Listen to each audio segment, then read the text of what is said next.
Halo rekan info komputer, saat ini kami ingin membawa Anda ke sebuah acara menarik dari Microsoft Indonesia.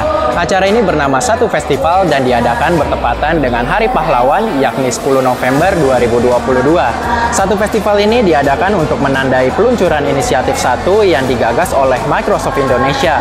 Melalui inisiatif Satu ini, Microsoft mengajak seluruh individu dan institusi di Indonesia untuk bersatu dan berkarya dalam berdayakan Indonesia. Bagaimana sebenarnya kolaborasi yang bisa dilakukan di Satu dan bagaimana kita bisa terlibat di kolaborasi menarik ini? Semua itu akan kami bahas di video ini. Oh, satu catatan lagi, acara Satu Festival ini diadakan di Pos Blok, sebuah gedung milik PT Pos Indonesia yang berlokasi di daerah Pasar Baru, Jakarta Pusat. Sedikit belajar sejarah, gedung yang dibangun pada tahun 1912 ini dulunya adalah gedung Filateli Jakarta atau bekas gedung kantor Pos Pasar Baru.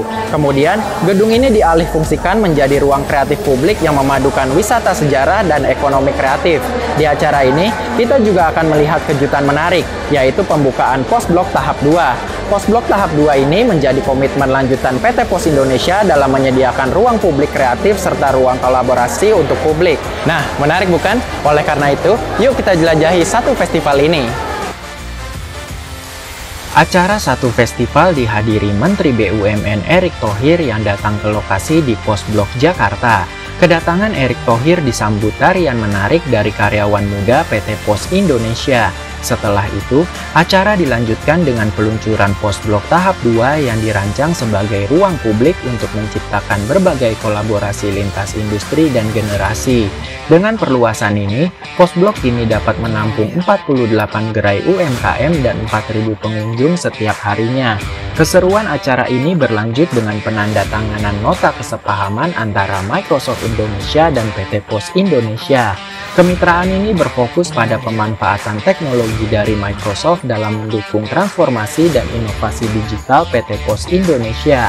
Setelah momen penandatanganan nota kesepahaman tersebut, dilanjutkan dengan presentasi dari Menteri BUMN Erick Thohir yang menjelaskan tentang peran BUMN dalam mengakselerasi pertumbuhan ekonomi digital dan ekonomi kreatif Indonesia. Transformasi digital yang dilakukan Pos Indonesia secara garis besar dibagi dua lah ya. Satu namanya digitalisasi, yang satu digitisasi. Kalau digitalisasi itu bagaimana kita menyediakan channel digital toward customer untuk melayani customer. Itu kita sebut dengan digitalisasi.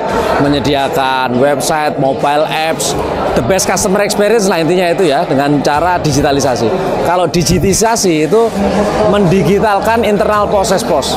Kan nggak mungkin ya kita melayani customer secara digital, tapi internal prosesnya nggak digital gitu ya. Nah itu saya pikir itu inti transformasi pos. Oh ya, dia leverage aset ya. Jadi bagaimana aset pos yang banyak ini kita leverage, merubah dari liabilities menjadi profitability kan gitu ya, satu. Yang kedua efek branding ya, karena pengguna leverage aset pos dengan model-model seperti Creative Hub ini membuat branding pos dikenal lagi oleh anak-anak muda yang sebelumnya nggak tahu itu Pos Indonesia itu nyediain servis apa.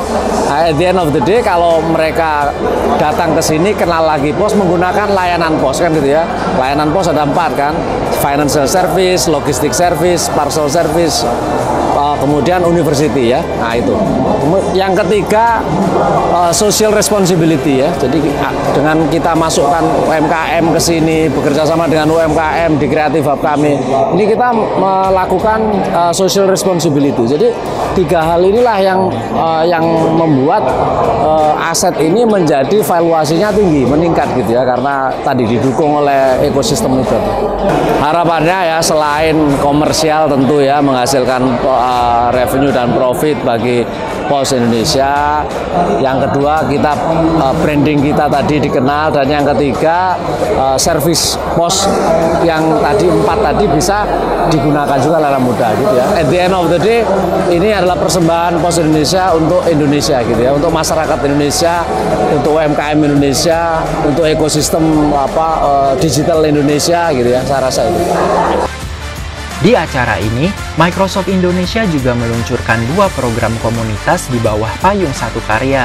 Pertama adalah Satu Community, sebuah komunitas yang diperuntukkan bagi setiap individu di Indonesia yang tertarik belajar atau berinovasi menggunakan teknologi Microsoft. Kedua adalah Satu Talenta, sebuah komunitas LinkedIn yang menjadi wadah penghubung antara talenta-talenta digital Indonesia bersertifikasi Microsoft dan para pelaku industri. Oh iya, jadi ini kita mau men-celebrate tentang kerjasama kita dengan PT Pos, pastinya mendukung transformasi digital yang dilakukan oleh PT Pos.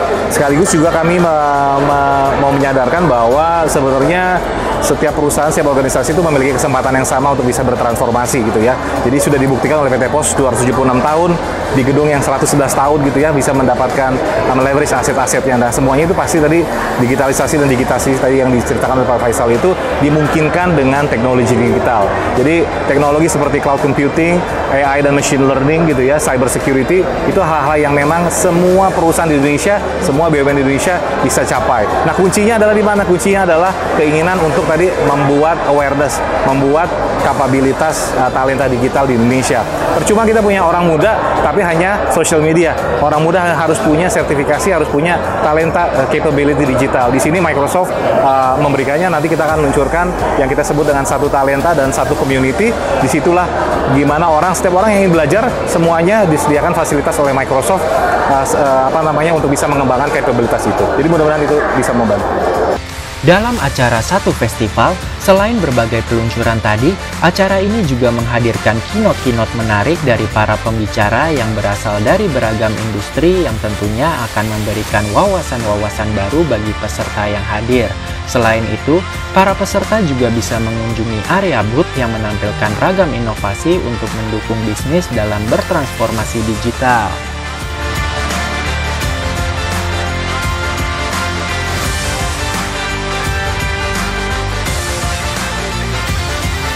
Demikian kesimpulan dari acara Satu Festival ini. Semoga kolaborasi ini dapat terus dilakukan agar kita bisa bersama terus berdayakan Indonesia.